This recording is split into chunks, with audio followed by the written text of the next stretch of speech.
Samantala, isa pang Pinoy boxer ang napipintong mapalaban para sa world title.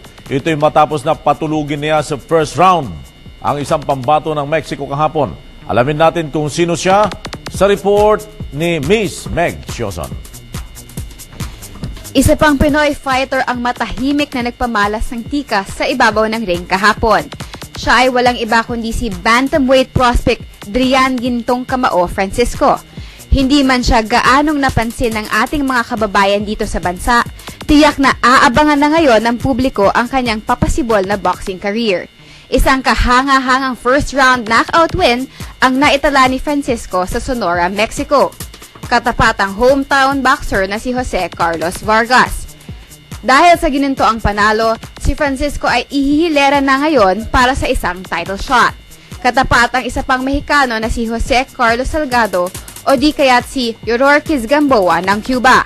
Si Salgado ay magdidepensa ng corona laban kay Gamboa sa November 18 at ang magwawagi dito ay hahamuni naman ni Francisco.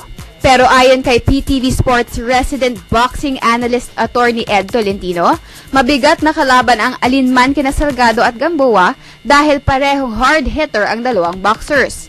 Kaya't payo ni Tolentino, huwag munang magmadali ang mga handlers ni Francisco dahil sa tingin niya ay hindi pa hinog ang 29-year-old puncher para sa isang big-time fight. Ako, kailangan siguro pahinugin pa ng konti, Kasi the way we see it right now, meron pang mga bagay-bagay sa arsenal ni Francisco na dapat baguhin. Lalo-lalo na yung upper body movement niya.